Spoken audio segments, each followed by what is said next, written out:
श्रीनगर झीलों, दरख्तों और खामोश गलियों का शहर आज एक अहम मोड़ पर खड़ा है। राजबाग से संगरमाल तक मुजव्वजा फ्लाईओवर बतौर ट्रैफिक के बढ़ते हुए दबाव का हल पेश करता है, मगर इसके पस मंजर में एक पेचीदा और हसास कहानी पोशीदा है। एयर क्वालिटी इंडेक्स इस एरिया में ऑलरेडी ख़राब है, हमारे कश्मीर में, श्रीनगर में।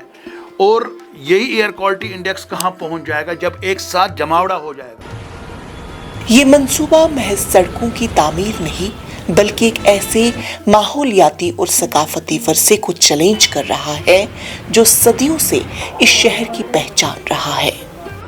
नेगेटिव इम्पैक्ट भी पड़ेगा कि ऑलरेडी यहाँ पे मतलब बच्चे खेल रहे हैं, यहाँ पे जो पार्क है उसमें बच्चे खेल रहे हैं, मतलब उन पे थोड़ा इम्पैक्ट पड़ेगा। चिनार पे मतलब फिर उनको चिनार्स भी काटने पड़ेंगे, उस पे भी इम्पैक्ट पड़ेगा। इस रास्ते में खड़े कदीम चिनार दरख्त जो हर मौसम के साथ श्रीनगर को नए रंग अता करते हैं, आज खतरे में है। माहिरीन खबरदार करते हैं कि इन दरख्तों की कटाई न सिर्फ कुदरती हुस्न को मुतासिर करेगी बल्कि दर्जे हरारत, हवा के मयार और बायोडाइवर्सिटी पर भी मनफी असरात मुरतब होंगे।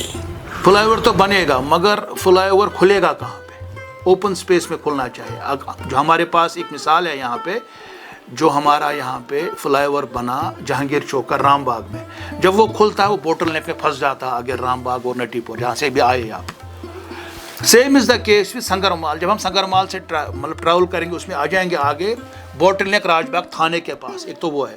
उसके साथ साथ जितनी भी चिनार ट्रीज हैं पोलो ग्राउंड के आसपास में, राजबाग के आसपास में, कॉन्वेंट स्कूल के आसपास में, वो ख़त्म हो जाएंगे। तो मुझे लगता है कि इसमें सरकार को फिर से सोचना चाहिए। और सबसे बड़ी बात है, पोलो ग्राउंड है, उसकी ग्रीनरी खत्म हो जाएगी। एक ग्राउंड के ऊपर से आप ब्रिज निकाल रहे हैं तो उसकी कोई ये नहीं रहेगा। मुझे लगता है it will be a disaster.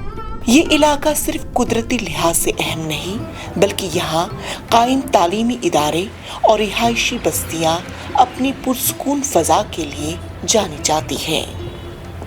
Flyover की तामीर से पैदा होने वाला शोर, आलूदगी और ट्रैफिक का बढ़ता हुआ दबाव इस सुकून को मुतासिर कर सकता है, जिसके असरात तलबा और मकामी आबादी दोनों पर पड़ेंगे।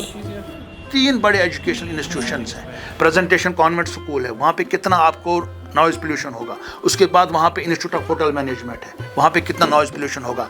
आगे फिर गवर्नमेंट हायर सेकेंडरी स्कूल है राजबाग का, वहाँ पे गवर्नमेंट बॉयज़ मिडिल स्कूल है, वहाँ पे कितना शोर शराबा होगा। तमाम फ्लाईओवर बाहर होंगे, शोर शराबा होगा। ताहम इस कहानी का एक दूसरा पहलू भी है।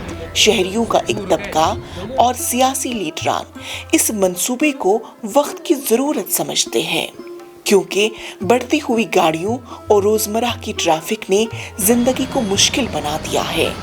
जी ये अच्छा डिसीजन है ब्रिज बनाना, क्योंकि दिन ब दिन जो ट्रैफिक है वो बढ़ता जा रहा है। वो हमारे विसिनिटी के लिए भी इम्पोर्टेंट है। सवाल ये नहीं कि तरक्की होनी चाहिए या नहीं, बल्कि ये है कि तरक्की किस अंदाज में की जाए। क्या ऐसा मुमकिन है कि जदीद सहूलियात को फ़रोग़ देते हुए कुदरती और सकाफती वर्से को भी महफूज रखा जाए?